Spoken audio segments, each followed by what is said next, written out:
zijn best wel aan elkaar verbonden. Degene die nu als feestje we gaan dus ook series schrijven. Wat?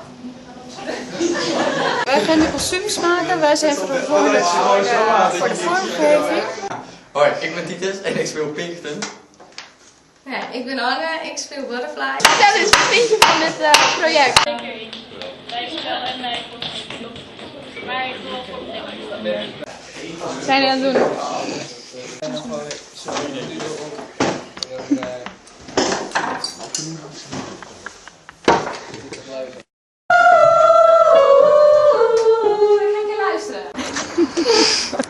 Nee, mootje. Kan ik mij maar ik wil leren in ieder geval. Hier.